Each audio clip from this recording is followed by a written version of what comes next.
Parce qu'il dit, tant qu'on ne va pas maîtriser cette explosion, le monde ne sera pas en paix. Et c'est clair. Tout à l'heure, le jeune frère Bandjougou Dante vous parlait des débuts des deux associations qui avaient été créées avec à l'époque Viber et autres. Mais vous savez, aujourd'hui, avec l'intelligence artificielle, tout a littéralement changé. Même notre métier, le journalisme, est aujourd'hui en danger. On est obligé de s'adapter aux mutations pour ne pas disparaître. Mais aujourd'hui, il faut qu'on parle du bon usage des médias sociaux et surtout de la responsabilité des acteurs des médias sociaux afin qu'on puisse éviter de tomber dans les travers des messages de haine. Et c'est ça le vrai danger. Vous savez, je vais régulièrement sur certains réseaux sociaux pour me balader, pour voir ce qui se trouve dessus. Mais par moments, je suis très déçu parce que on voit de ces publications et on se demande, comme l'a dit le jeune frère Bandjougou Dante, si certaines personnes ne passent pas par le bas avant de pouvoir faire des publications. Et ça ne responsabilise pas et ça n'incite pas les gens à nous suivre. D'abord, une information, c'est quoi? Parce qu'en tant qu'acteur des médias sociaux, vous voulez donner de l'information. Mais l'information, concrètement, c'est quoi? L'information, c'est quelque chose qui est nouveau. L'information, c'est quelque chose qui est nouveau.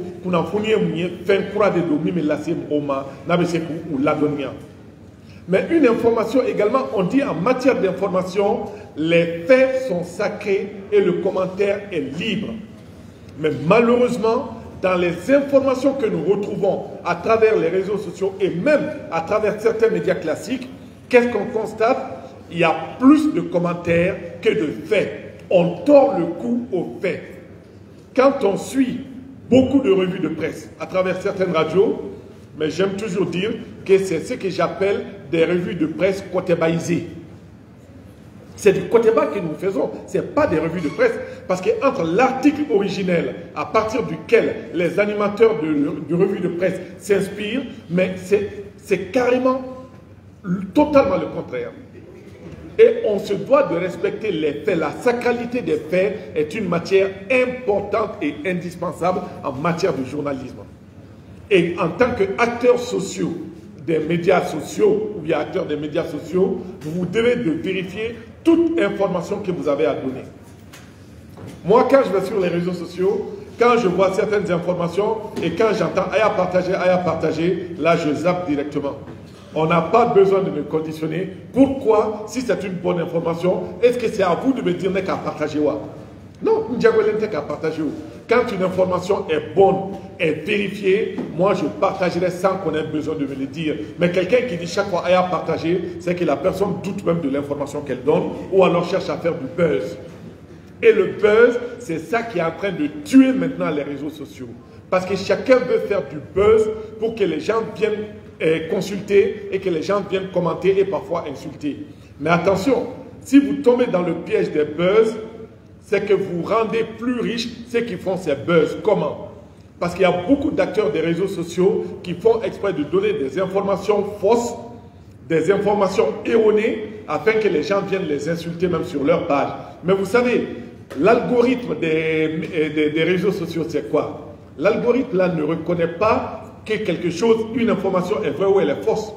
Les algorithmes ont été conçus parce que chaque commentaire que les gens vont faire, les algorithmes vont dire que c'est une publication qui est populaire. Et une publication populaire, les gens peuvent monétiser cela et gagner de l'argent. Donc en réalité, ceux qui font ce genre de travail vous provoquent pour que vous veniez réagir sur leur page et vous leur faites du buzz, du commentaire et eux, ils gagnent sur votre dos. Quand il y a ce genre de publication avec une information fausse, une information haineuse, c'est à vous d'aller dénoncer simplement sur chaque réseau social, que ce soit Facebook, que ce soit Instagram, que ce soit TikTok ou ailleurs. Sur chaque réseau social, il y a la possibilité de dénoncer une publication sans avoir besoin d'aller commenter en bas pour dire c'est faux ce que vous dites. Donc faites très attention à cela. Et quand vous êtes sur les réseaux sociaux, soyez surtout très courtois. Quand quelqu'un donne une mauvaise information, venez lui montrer que ce qu'il dit, ce n'est pas vrai, mais dans des termes très polis, sans avoir besoin d'insulter et sans avoir besoin d'utiliser de très gros mots. Ça, c'est fondamental. Et vous savez, aujourd'hui, le réseau social qui est en train de supplanter tous les autres réseaux, c'est WhatsApp. En 2021, lors des dernières élections présidentielles en Gambie, WhatsApp était le média le plus suivi en Gambie devant la télévision, devant la radio et devant la presse écrite. C'était en 2021. Et lors des dernières élections au Nigeria et au Kenya, WhatsApp a supplanté encore tous les médias classiques. Et si vous le remarquez, tous les grands médias du monde aujourd'hui commencent à avoir leurs propres médias sur WhatsApp. Et WhatsApp, c'est à peu près 2 milliards de personnes qui sont là-dessus pratiquement chaque jour. 2 milliards de personnes. Et vous voyez, il y a tellement de groupes WhatsApp que ce n'est pas possible. Parce que les groupes, chacun crée des groupes WhatsApp. Et au début, c'était limité à quelques 200 personnes, 300, on est passé à 500. Et aujourd'hui, le nombre maximal d'un groupe, c'est 1024 personnes sur WhatsApp. Parce que c'est un réseau privé et c'est un réseau crypté. Crypté pourquoi? Parce que c'est crypté de bout en bout et c'est sécurisé. Mais attention, ce que vous faites sur WhatsApp peut vous causer du tort et je crois que M. Diallo vous en parlera dans des langages, dans des termes beaucoup plus clairs que moi. C'est privé les conversations sur WhatsApp, c'est vrai. Mais une conversation de WhatsApp qui va déraper et qui va tomber entre les mains d'un juge, ah là, ça peut vous amener, comme on le dit dans le warning, quoi. Donc là, il faut faire extrêmement attention. Et il y a une pratique que nous faisons tous sans nous rendre compte que c'est grave.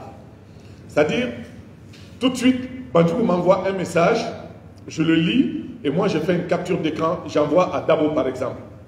Mais cette capture d'écran que vous faites, vous avez capturé une conversation privée.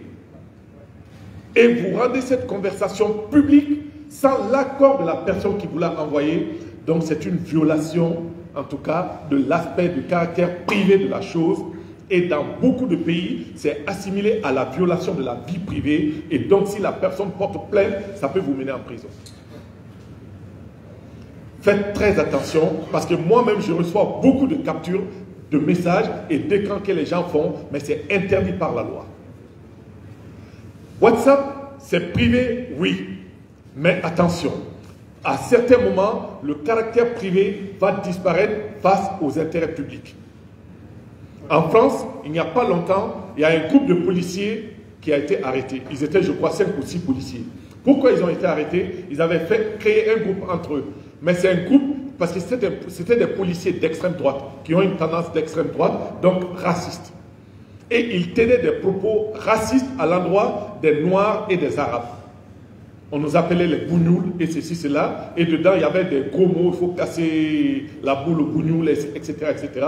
Mais malheureusement, un de leurs messages a fuité et la justice s'en est saisie. Et l'inspection de la police s'est saisie du dossier. Ces policiers ont été mis à pied, ils ont été jugés et ils ont écopé des peines claires et nettes. Donc vous voyez, c'était un groupe privé, mais à l'arrivée, c'est rendu public parce que les insultes qui ont été faites dedans, les messages de haine qui circulaient ne pouvaient pas laisser la justice indifférente.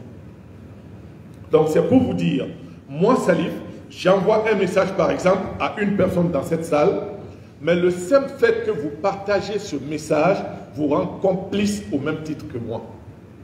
Si c'est un message de haine, un message diffamatoire, etc., etc. Et M. Diallo vous parlera certainement de la loi sur la répression de la cybercriminalité. C'est une loi qui est très puissante. Pour toutes les questions liées, par exemple, à la défense nationale, si vous ne faites pas attention, si vous tombez sous le coup de cet aspect, ça peut vous valoir la prison à perpétuité, c'est-à-dire la prison à vie.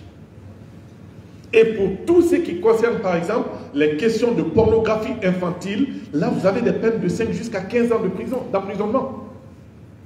Et il y a même des peines pécuniaires également que vous pouvez prendre directement. Quand on parle de pornographie infantile, par exemple, c'est quoi? Quelqu'un peut voir son enfant, filmer l'enfant qui n'est pas majeur ni rien, nu, ou bien juste avec une petite culotte, balancer ça sur Internet, mais des pédophiles peuvent récupérer ça pour utiliser dans des films pas très catholiques. Et en ce moment, vous, cet enfant, vous savez qu'en France, par exemple, il y a un autre exemple qui me plaît bien de citer. Il y a un enfant qui avait été utilisé par ses parents, dont l'image a été utilisée par les parents, pour faire la promotion d'une eau minérale. Cet enfant ayant grandi, il a acquis la majorité, il est parti porter plainte contre ses parents parce qu'ils ont utilisé son image, il nageait nu dans une piscine, ils n'ont pas pris son accord et là les parents ont été condamnés. Vous voyez jusqu'où ça peut aller. C'est des choses pour lesquelles il faut faire extrêmement attention. Et en tant qu'acteur des médias sociaux, il y a les messages de haine dont on a parlé. Mais faites attention également quand vous faites des reportages. Nous, dans les écoles de journalisme, et je parle sous le contrôle de Dr Fofana, on nous a toujours appris qu'il faut protéger l'identité des enfants qui sont mineurs. Quand vous faites un reportage sur les enfants de la rue, que ce soit à la télé ou bien que vous fassiez pour la presse écrite avec les photos que vous allez publier sur vos pages, vous avez l'obligation de protéger l'identité de ces enfants-là, c'est-à-dire il faut flouter leur visage afin qu'on ne puisse pas voir ces visages-là. Parce que vous n'avez pas l'accord de leurs parents biologiques. Et sans l'accord des parents biologiques, on ne peut pas violer leur identité en publiant leurs photos ou bien leur image en tant que telle. Et c'est la même chose pour les personnes arrêtées. Parce que les personnes arrêtées bénéficient toujours de ce qu'on appelle de la présomption d'innocence.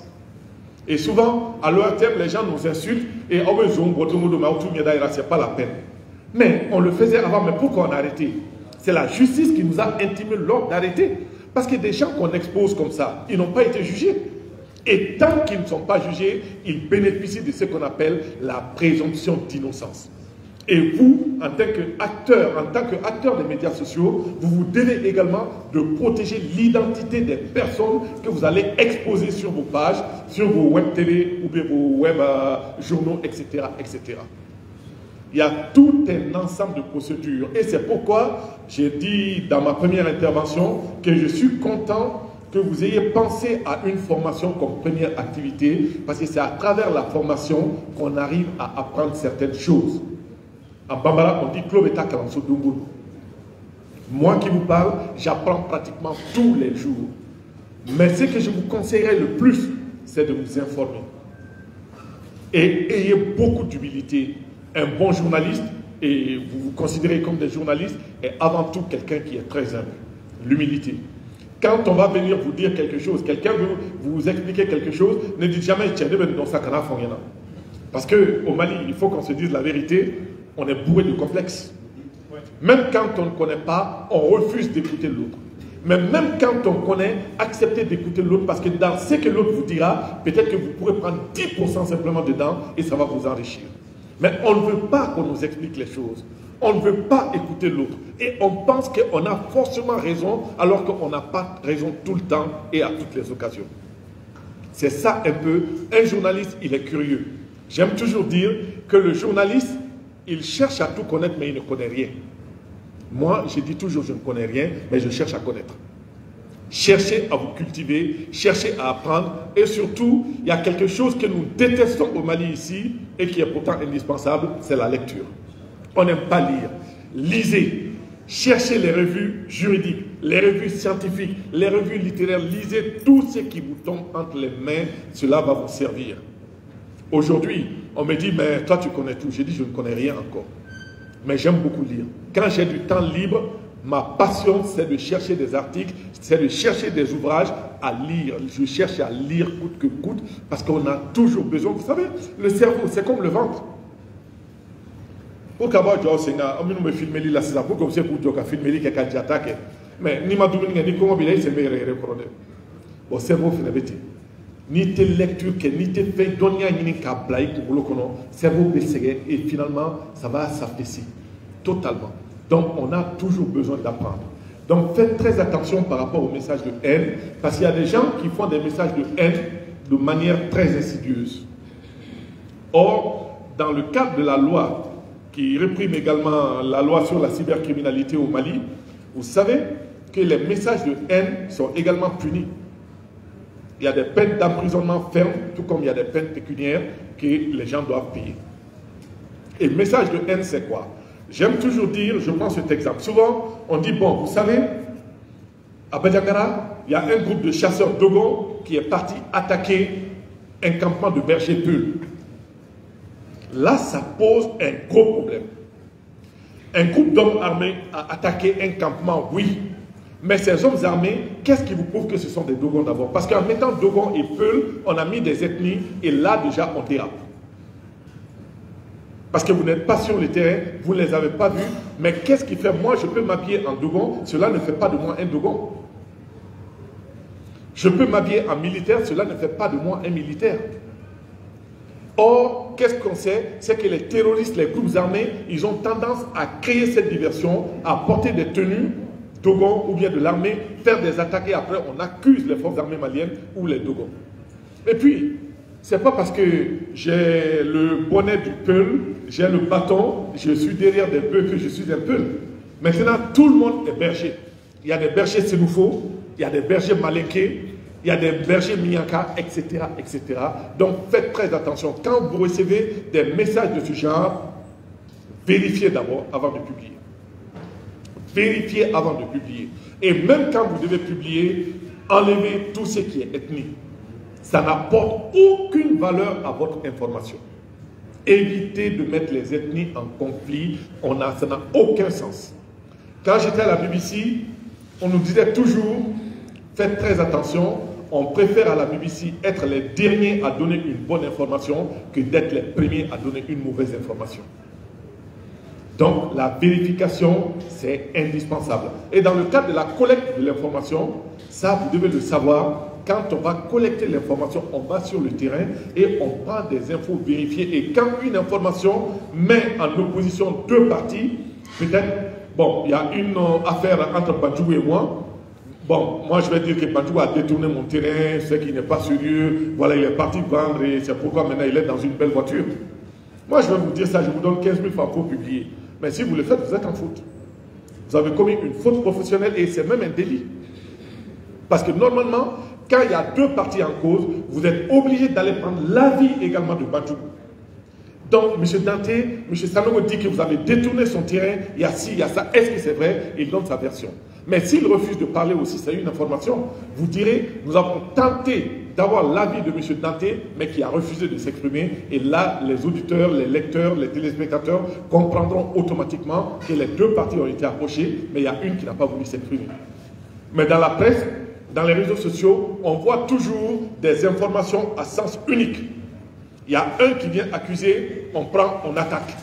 Et l'autre partie va vous appeler aussi. Si le premier camp vous a donné 15 000, l'autre va vous appeler, va vous donner 30 000, et boum, vous allez descendre le premier qui vous a payé. Ça, vous perdez votre crédibilité. Et quand on perd sa crédibilité, dans le domaine, la crédibilité est indispensable. Quand vous perdez votre crédibilité, ce sont des casseroles que vous allez traîner à vie. Donc, ce sont ces quelques conseils sur lesquels je vais terminer. Quand vous faites ce travail, c'est un travail de passion. Moi, j'ai dit le journalisme, ce n'est pas un métier, c'est une passion. Moi-même, aujourd'hui, là, vous me dites d'aller sur le terrain, vous me donnez un micro, je serai l'homme le plus heureux. Parce que c'est de ça que j'ai toujours rêvé. C'est une passion, mais dès lors qu'on parle de passion, on sait que souvent, il y a des excès, il y a des débordements qu'il faut savoir contrôler. Respecter la vie privée des gens.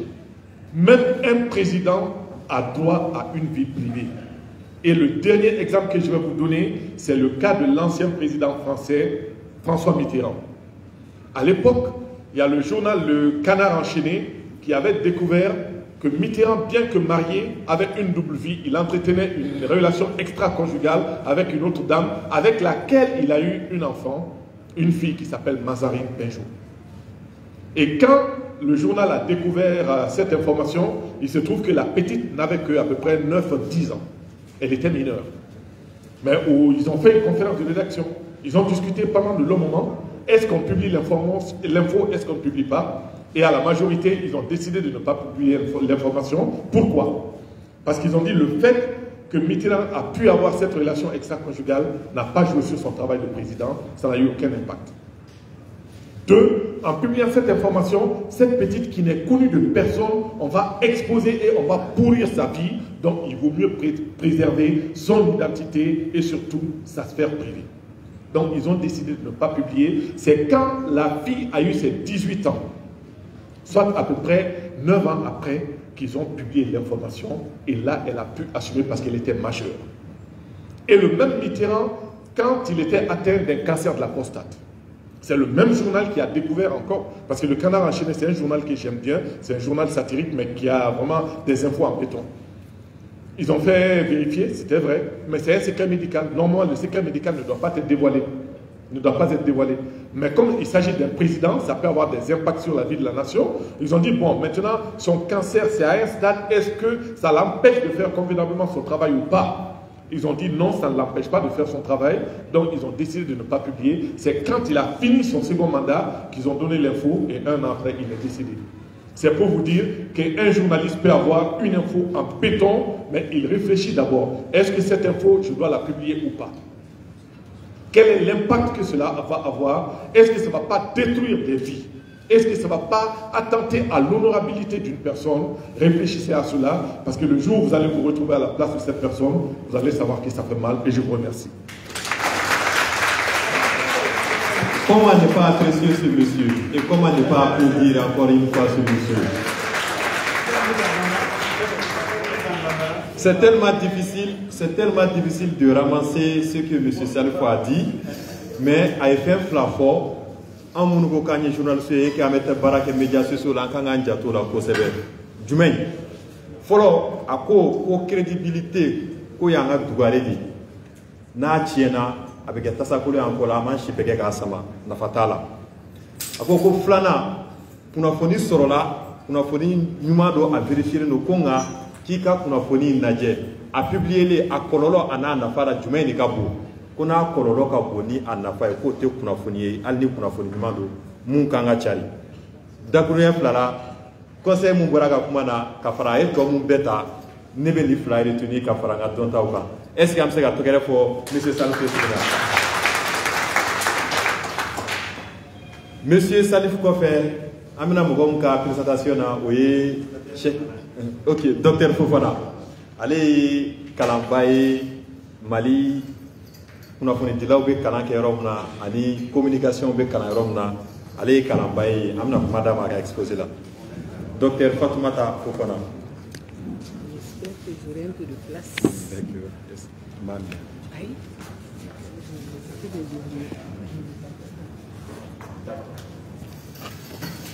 Merci beaucoup.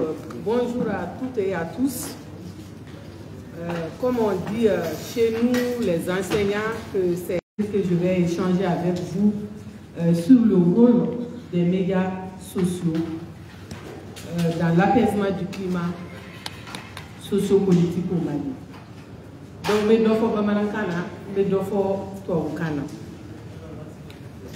je vais aborder cette question sur trois avis même de la société et sur les politiques. Et le troisième point, quel est le rôle des médias dans le contexte actuel au Mali qui traverse une crise multidimensionnelle depuis une dizaine d'années. Médias sociaux et c'est des outils, c'est des moyens de communication qui permettent de diffuser les informations. Et dans cette diffusion d'informations, les médias sociaux permettent d'atteindre beaucoup de personnes. Parce que comment on fait en même temps. Pour que les médias sociaux développent.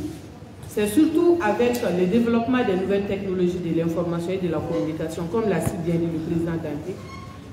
Journalistes,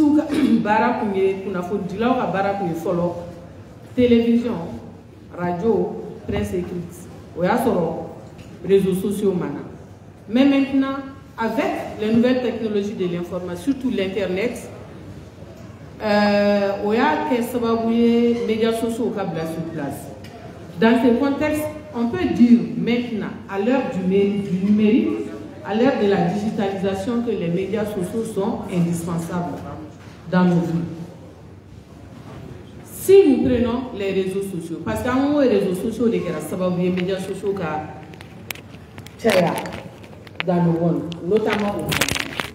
Vous allez trouver que dans le monde, il y a une soixantaine de réseaux sociaux dans le monde, une soixantaine de réseaux sociaux. Mais si vous prenez le Mali actuellement, c'est 10 réseaux sociaux qui sont les plus utilisés. En plus des Viber et des IMO qui étaient utilisés avant, si c'était une projection, ça allait être intéressant de voir surtout les différents chiffres en fonction des réseaux sociaux qui sont utilisés. Donc, je disais que mes réseaux sociaux qui ont été développés par les informaticiens et les applications, mais Mali l'a dit, réseaux sociaux, quand ils ont utilisé les réseaux sociaux, Facebook, Bola, WhatsApp, Bola, Instagram, Bola, Signal, Bola, Twitter, TikTok, Snapchat, YouTube. Donc, on a fourni chama dit aux réseaux sociaux des faits. Et ces réseaux sociaux permettent aux Maliens d'être informés. C'est des cadres de partage d'informations, c'est des cadres d'échange sur toutes les informations concernant la vie de la société. Donc, dans ce contexte, les médias sociaux jouent un rôle important dans le fonctionnement de nos sociétés. À ce stade, les médias sociaux ont influencé la société, ont influencé la politique, comme de la façon positive et de la façon négative. Dans la façon positive, là, les médias sociaux ont influencé, par exemple, par la promotion du dialogue et de la compréhension. La promotion du dialogue et de la compréhension peut passer par la sensibilisation, par l'éducation et puis par le plaidoyer. De façon positive également, les médias sociaux permettent de mobiliser et de défendre des causes. S'il y a des causes nobles dans la société, les médias sociaux peuvent aider à faire une mobilisation pour défendre ces causes. Les médias sociaux peuvent permettre également de donner la voix aux sans-voix, c'est-à-dire les personnes minoritaires, les couches défavorisées dans la société. Ça peut permettre également de faire des revendications. Revendications dans la mesure où les médias sociaux sont groupe ou formé pour que vous fassiez des revendications. Ça va permettre également de pousser les décideurs, les gouvernants pour être transparents. Transparents dans la gestion du pouvoir, transparents dans la gouvernance pour apaiser les frustrations qui sont faites au sein de la société. De façon négative, modérateur Koko Mourounida Flado, maintenant, de façon négative, les médias sociaux c'est un moyen de désinformation, un moyen de propagande, un moyen de transmission des fausses informations, un moyen d'établir également des chambres de la polarisation. La polarisation, c'est-à-dire groupe d'hommes et dire que nous, on est marginalisés et que au Lubuka cause défense. Donc, les médias sociaux de façon négative peuvent influer sur les politiques à ce stade également. Le deuxième thème, c'est surtout l'impact des médias sociaux sur la société et les politiques. Les médias sociaux peuvent vraiment impacter la trajectoire des événements. La trajectoire des événements dans la mesure où les médias sociaux sont proches des populations. Les réseaux sociaux, quand c'est ça, il y a à des kilomètres sur les réseaux sociaux. La proximité est là parce que vous êtes interconnectés entre vous. Donc, puisque les médias, les réseaux sociaux contribuent à briser les barrières et les distances entre les gens, donc, avec ça, ça a impacté pour que les travaux le chiffre, par exemple, en 2023, il y avait 6,33 millions d'utilisateurs des réseaux sociaux au Mali. Cela veut dire que Mali, population, chaman des réseaux sociaux. Et les réseaux sociaux, nous avons fait information via les médias sociaux. Donc, si les médias sociaux ne sont pas contrôlés, comme l'a dit Salif, ça peut être vraiment un danger. Un danger. Bon, c'est bon? Je continue. Oui, c'est bon. Attention. Donc, les médias sociaux peuvent constituer un danger dans la mesure où, si ils ne sont pas du tout contrôlés. Maintenant, les médias sociaux, leur rôle. Comme on l'a si bien dit, les médias sociaux peuvent faire trois choses dans la société. Amplifier, atténuer ou dénoncer. Amplification au cas à waraya, kakunafori wara. Avec cette situation bafara, c'est comme si avec cette situation dénoncée. Au fait, ça va médias sociaux baisser au coquet dans la société. En ce qui concerne l'amplification des situations via les médias sociaux, avec le contenu que nous partageons sur les médias sociaux, via les réseaux sociaux, parce que le fait de partager, à notre situation fitinini de nous, avec ça, donne à maison de la presse dans la vous, acteurs des médias sociaux, maison de la presse dans la. Donc le fait de partager, avec ce cas, à quel donc ça aussi, médias sociaux, c'est OK. Et Salif avait parlé des algorithmes. Et algorithmes, bien, pour pouvoir amplifier cette situation. Les médias sociaux peuvent également amplifier la situation, surtout par l'amplification émotionnelle, en créant des contenus émotionnels. Un exemple, par exemple, vous allez dire que au Almekimene na Dodja Tigera, Abina, par exemple. Donc, au dé Kashikan, au Muso Kulekan, donc, au contenu émotionnel de ce qui a impacté, à Djouarade, à Kerata. Donc, le contenu émotionnel également est amplifié via les médias sociaux. Les médias sociaux peuvent permettre, toujours dans le processus d'amplification, de faire la mobilisation collective. Donc, au message que nous me partagez avec ce que Djamak Tchaman Kenyoronka est mobilisé par l'appel à l'action, par des campagnes de soutien ou de boycott. Des campagnes de soutien ou de boycott qui vont permettre aux uns et aux autres de contribuer à l'amplification du message. Donc, la désinformation également. Et ensuite, la couverture en temps réel. Comme système d'amplification, le fait que quand on amène à directique, c'est ça. Avec directique, beaucoup de personnes vont se connecter pour suivre les directs, pour suivre vos stories que vous partagez sur vos plateformes digitales, Facebook, WhatsApp, etc. Donc, ça aussi contribue à l'amplification. Les tendances et les hashtags. Par exemple, hashtag ou par exemple, si vous prenez l'exemple sur le mouvement MeToo. MeToo, par exemple, qui a permis de dénoncer les violences sexuelles aux États-Unis, par exemple. Donc, c'est des hashtags qui sont là, qui sont partagés ensuite. Et chaque internaute suit ces hashtags. Ça aussi peut amplifier une situation. Les effets de groupe. Les effets de groupe, nous sommes une tranche d'âge où nous avons un intérêt commun. Nous nous trouvons sur une plateforme digitale ensemble. Et ça peut se faire sous forme de boule de neige. Boule de neige de dorée. Ne va donc, n'est qu'un centre d'intérêt. Et ne veut groupe que l'on a. En fait, on va faire un centre d'intérêt. Donc, on va partager, on va nous intéresser par le sujet. Donc, tous ces éléments-là peuvent contribuer à amplifier une situation. Les exemples frappants qu'on peut donner en ce qui concerne l'amplification sur les médias sociaux, c'est par exemple les révolutions du printemps arabe, par exemple.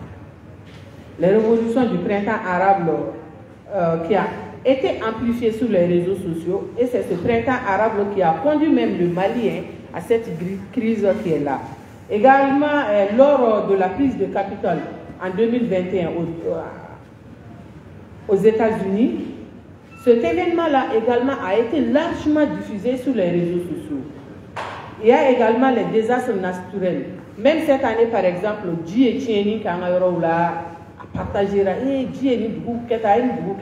donc tout ça contribue à l'amplification et qui fait partie d'un des rôles des médias sociaux.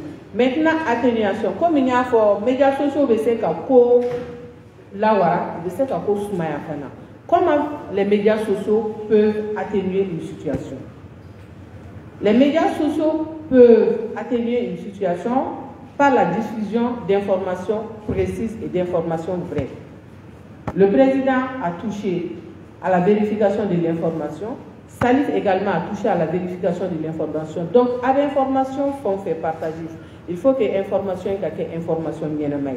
Et l'information, maintenant, qu'est-ce que vous, en tant qu'acteur des médias sociaux, en tant qu'amoundéké, pour que le contenu apaisé dit information avant de partager? Parce que l'État, son situation d'obé, mais vous, en tant qu'acteur des médias sociaux, qu'est-ce que vous devez faire pour que la situation de la Soumaya donne avant de faire le partage?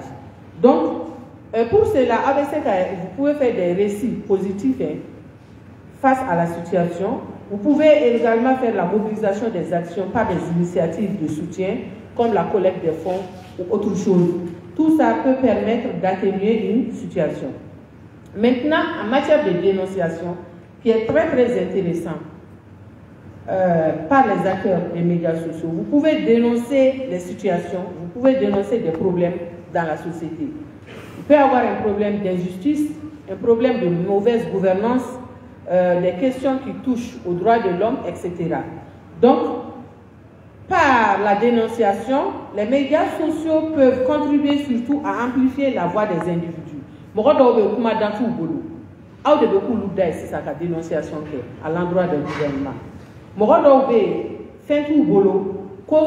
Comment vous pouvez faire pour que cause défend pétition vous pouvez faire des pétitions en ligne pour pouvoir défendre ces causes. Vous pouvez avoir même de la documentation et des preuves. Vous avez des téléphones à vous porter.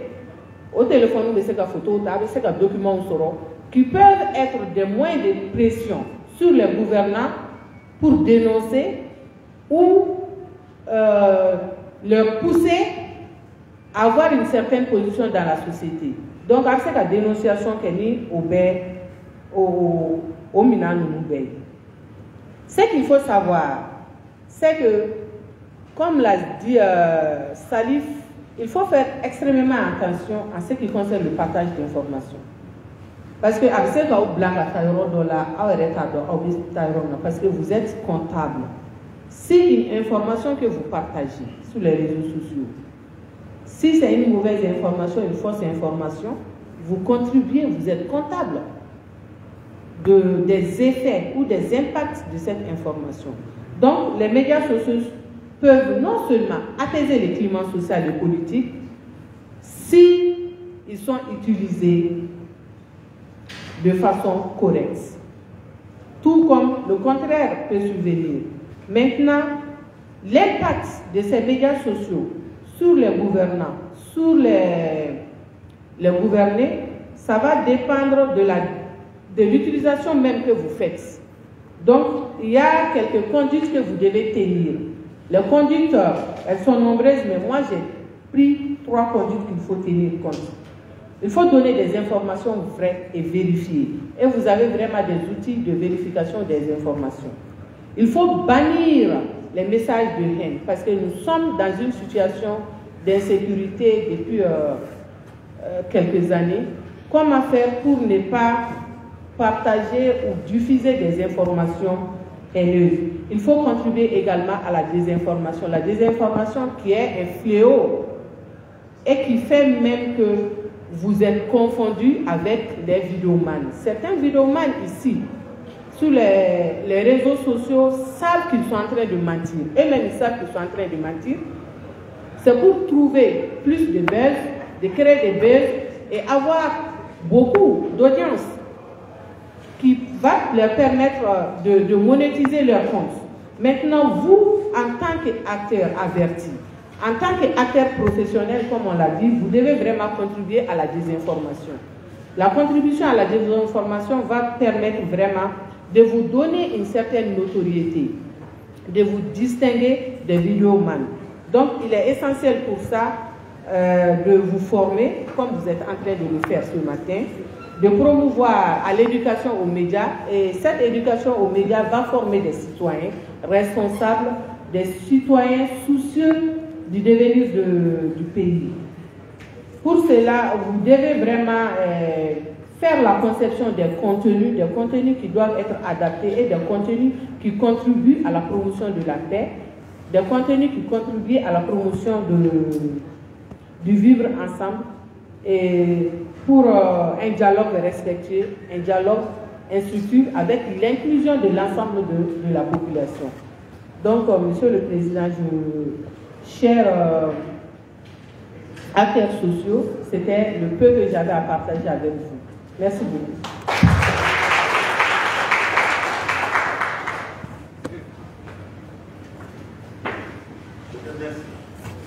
Merci, Dr Fofana. Ni wala wala li nuna.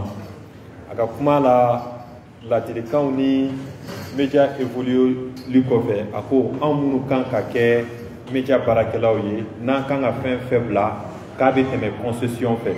Concession koro oui ibna fait mon bla aka soro ye baraka kan ka tenten kon ka soro ka don est-ce que ni kumbala ni kuntala mun kanya ma mun maya ma o bebole kuna fune na wakati mna walma o bebole anga contenu na wakati mna ko wakati di contenu kanka bla donc kuma ina ayi isone sigi kosebe concession en quelque sorte abinavo avec fagabo regroupement ka kuna funita asursu la atale ko o la tenteni ko fe mun kanga sorogati o ka ke fin mun sahalendo o ba ko dumuni be farikolo la nyenamaya chuga mna ko kuna foni o fana be hakili la ɲɛnɛmaya tɛ de ka balo o de la u b'a fɔ bamanankan na ko maa lasɔm ni suba ye o tɛ dɔwɛrɛ o kɔrɔ ko mun dogolen don ni e y'o dɔn e kɛra maa ye mun hakili dayɛlɛlen don o la an minnu ɲɛsinnen don kunnafonidiw ma a ka ca n'an bɛna kunnafoni o kunnafoni di a ka kɛ kunnafoni sɛgɛsɛgɛlen a ka kɛ kunnafoni sahalen wa a ka kɛ kunnafoni mun mana cari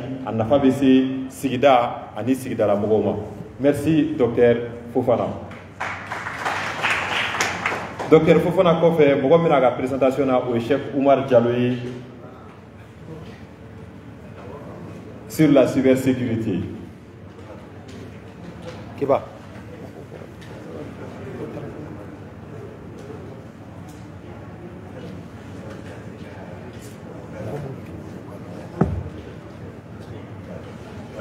D'accord.